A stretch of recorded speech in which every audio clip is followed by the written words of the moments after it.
En el siguiente video hablaremos acerca del esfuerzo de cizalla y todo lo relacionado a este tema. Mi grupo está conformado por José Canoles, Verónica Hamburger, Juan Polo, José Cervantes y mi persona, Lady Barrios.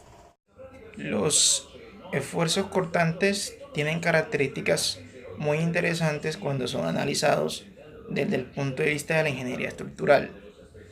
Los materiales que son sometidos a algún tipo de esfuerzo de corte tratan de ser rompidos mediante sucesión transversal y las deformaciones que estos puedan presentar. A diferencia de los esfuerzos normales, donde los materiales sufren alargamientos y acortamientos. Este tipo de ensayo es muy aplicado en el campo de la ingeniería civil, donde los ingenieros civiles desean conocer eh, cuál es el comportamiento que tienen estos materiales cuando son sometidos a algún tipo de esfuerzo.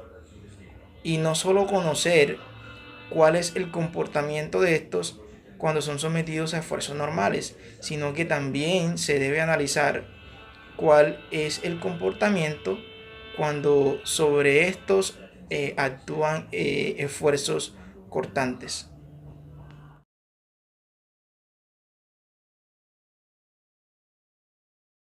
El esfuerzo cortante de corte de cizalla o de cortadura es el esfuerzo interno o resultante de las tensiones paralelas a la sección transversal de un prisma mecánico, como por ejemplo una viga o un pilar.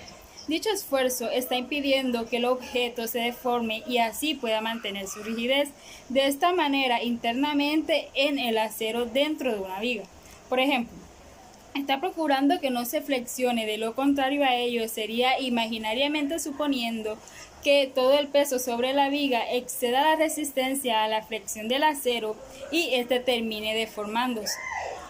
Este tipo de solicitación formado por tensiones paralelas está directamente asociado a la tensión cortante. Para una pieza prismática se relaciona con la tensión cortante mediante esta relación.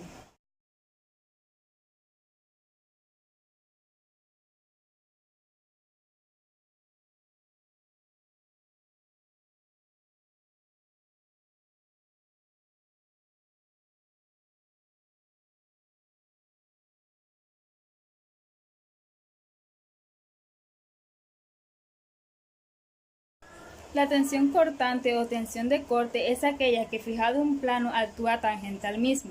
Se suele representar con la letra griega tan, es decir, T mayúscula, en piezas prismáticas. Las tensiones cortantes aparecen en caso de aplicación de un esfuerzo cortante o bien de un momento torsor. En piezas alargadas, como vigas y pilares, el plano de referencia suele ser un paralelo a la sección transversal, es decir, uno perpendicular al eje longitudinal, a diferencia del esfuerzo normal, que es más difícil de apreciar en las vigas, ya que su efecto es menos evidente.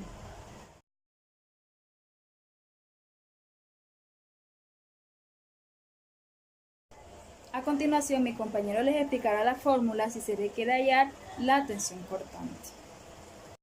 Si se requiere conocer la tensión constante aplicada por una fuerza constante en un punto específico, debemos utilizar la fórmula de Coleman, que nos dice que tau va a ser igual a Bx en X por mz en Y sobre I por T, donde B va a ser la fuerza constante, R va a ser el primer momento del área principal, I va a ser el momento de inercia y T va a ser el espesor de la figura perpendicular. Esta fórmula fue publicada por Coleman en 1877, pero se ha venido trabajando anteriormente o fue diseñada por el ingeniero D.J. Jaworski, quien la utilizaba para hallar las tensiones en las vigas de madera. Posteriormente la publicó en 1856 y desde entonces ha venido trabajando hasta ahora.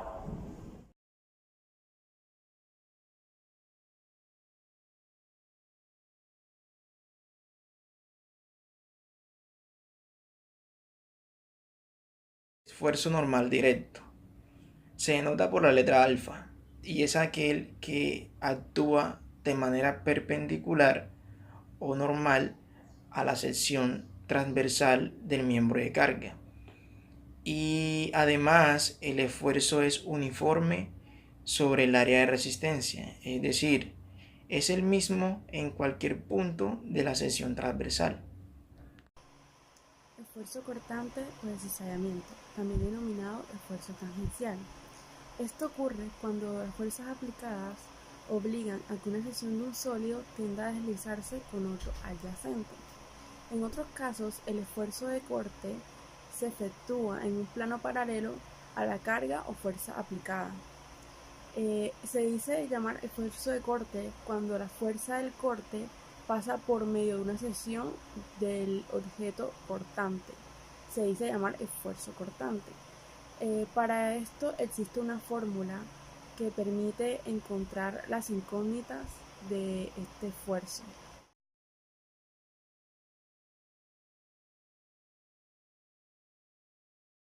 Otro esfuerzo cortante es el esfuerzo cortante simple, que es cuando se aplican dos fuerzas perpendicularmente al eje de un perno. El perno es una pieza metálica alargada y redonda que se ajusta externamente a una tuerca. Esto existe una tendencia de cortarlo a través de la sección transversal. Cuando esto ocurre, se dice llamar esfuerzo cortante debido a que la sección transversal resiste a la fuerza aplicada.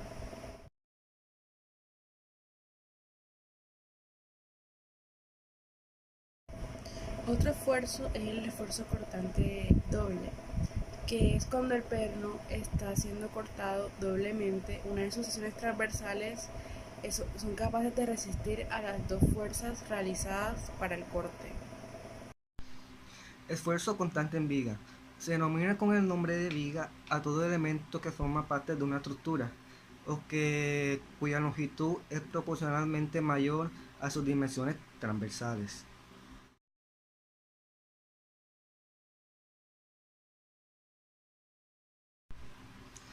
Las vigas son consideradas una estructura plana. Estas estarán sometidas a una gran cantidad de peso, esto dependiendo claramente, y que su peso estará dirigido proporcionalmente perpendicularmente a su eje.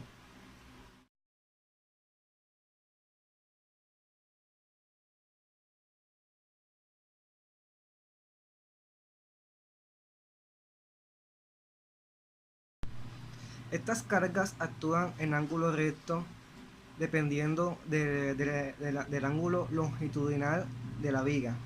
La viga no puede soportar una gran cantidad excesiva de peso porque ésta pierde su forma y podría quedar defectuosa.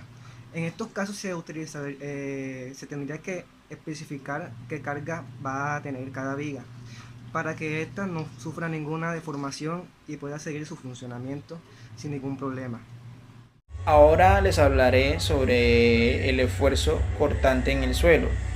Y esta es una fuerza interna que se desarrolla en el suelo en respuesta a las fuerzas cortantes y que es tangencial a la superficie sobre la cual actúa. En cambio, la resistencia en la fuerza en los esfuerzos cortantes es la tensión que se genera o que se desarrolla en los planos de corte y en el momento de la falla.